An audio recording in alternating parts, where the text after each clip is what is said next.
Your marble. Good morning, everyone. Happy Memorial Day. Today we are going to plant the peppers and the basil in the greenhouse. Here is what everything is looking like. Here are the peppers. They look pretty good. Here are remember I was trying to figure out if I should do one per cell or multiple, and I ended up just doing one, and this is how they've grown so far. It still honestly looks a little too close together, but that's why we're going to plant them in the greenhouse today. Here's what most of the basil is looking like.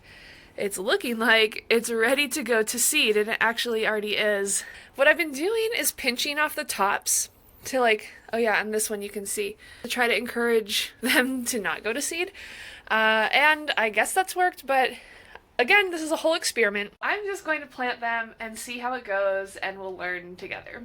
Also, you can probably see that things in the greenhouse are taking off. They are growing. We've got tomatoes on both sides, and the cucumbers that we planted are doing okay, and they're holding their own, but they're still smaller in the greenhouse than the ones that are still outside of the greenhouse. They're inside the house still. But yeah, things are growing and feeling good. We're always a little bit late in putting the tomato cages on the tomatoes, and in fact, I don't think we actually ever have put tomato cages on the tomatoes. We've just kind of cobbled together like sticks and string, and that's kind of what's happening back here.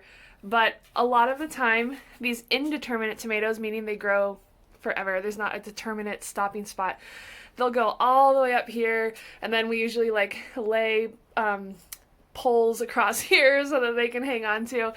So we'll see what happens with that this year. They're a little more trained already. These are determinate tomatoes, meaning that they're going to grow actually probably to the top of this and then stop and then produce all at once. And so we're hoping to get some tomatoes here for sauce. And these we're just going to snack on. These are cherry tomatoes, sun gold. One thing that I'm noticing when I'm pulling apart the different groups of pepper plants is that some have grown really well and they look strong and hardy. Those are the ones that I'm going to plant in the greenhouse. And others look a little more spindly. So here is a set. They're all one per cell here. But this pepper plant seems much more robust than its neighbor over here, little guy. This one looks okay, but this one just is really mature. So this is going to go in the greenhouse because it has a higher chance of survival. Same with some over here. It's a little hard to tell, but this is what it looks like. And then, for example, this one is much more developed than some of the others, like this one underneath it. So I think also by taking these out, it'll give the others more space. I'm going to continue to grow these. I might repot them in bigger individual pots and see what happens, and we'll go from there. Here's what this root system looks like on the bell pepper, the biggest one, or one of the bigger ones that I showed you. So it looks pretty good. And I'm just going to kind of place them to see, maybe one can go there and one can go there. It's really going to be limited space. I'll try to squeeze another one there.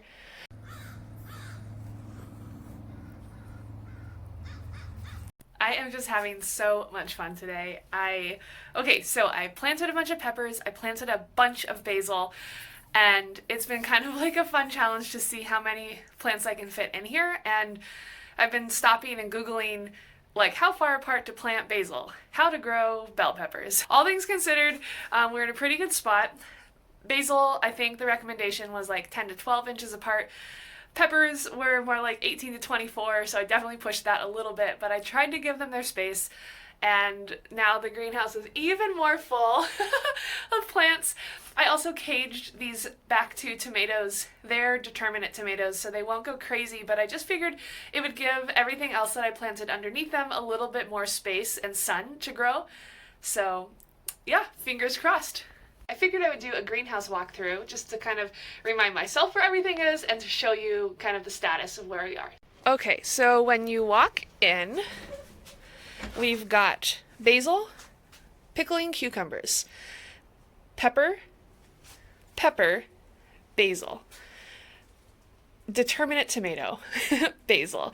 More of all of that along this way. We've got some cucumbers here. These are salad cucumbers. More determinate tomatoes and basil. More cucumbers.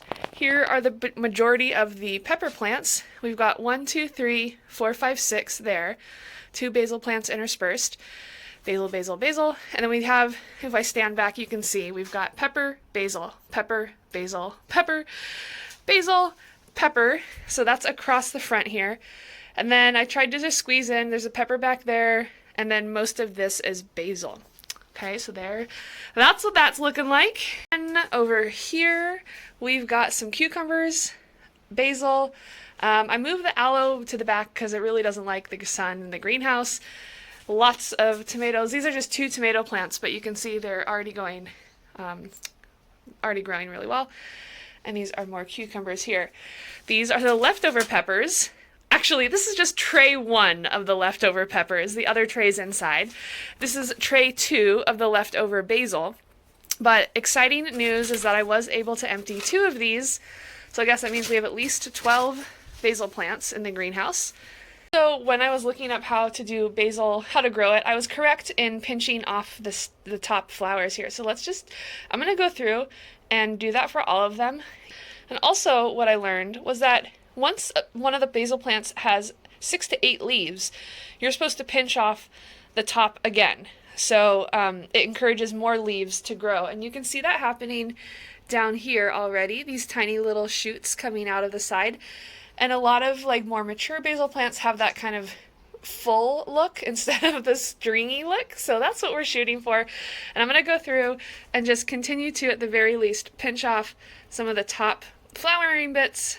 And then I'm going to count all of the leaves in all of the plants and try to get them down to about 6 to 8 leaves. So yeah, that's what my next 10 minutes are going to be. I was just thinking how a lot of times it feels counterintuitive to take something off, to prune a plant when you worked so hard to get it to grow. But I mean, if we're going to get philosophical for a second, which is one of my favorite things, every time that I find that I like prune something from my own life, whether that's like, you know, an activity or a habit or something, the rest of my life kind of opens up after that, or there's room at least for the possibility of something new or something that I haven't been able to get to that then I have the extra time for. So I always just kind of think of that when I'm pruning, or like now when I'm doing this, when we're pruning the fruit trees in the winter. It's like, yeah, I feel like a lot of times it's like, oh, counterintuitive, but people need space to grow, just like plants need space to grow. And taking off either the dead things or the growth that's not serving us well, for whatever way, is actually one of the best ways to grow. So think about that. Okay, here is what I've got. This is the pile of growth that was not going to help the plants thrive. So that's exciting. Maybe I'll try making a tiny little bit of not basil. That's what this is. A tiny bit of, what's the word I'm looking for? The yummy green pesto. Maybe I'll try making some pesto with some of this, or just have it on, throw it in the salad. And here's what the rest of them look like. Freshly pruned and trimmed, pinched, whatever verb you want to use. And it feels good. I feel like, yay, I'm actually taking care of these plants because, like I said, again, you can see them wanting to grow extra leaves. And now they'll have the energy to do so because the energy is not coming out the top of these extra ones. It'll be going into these new ones. This sounds crazy because we're the only ones, or I'm the only one putting deadlines upon myself, but I feel like I cannot work fast enough in the garden, in the greenhouse.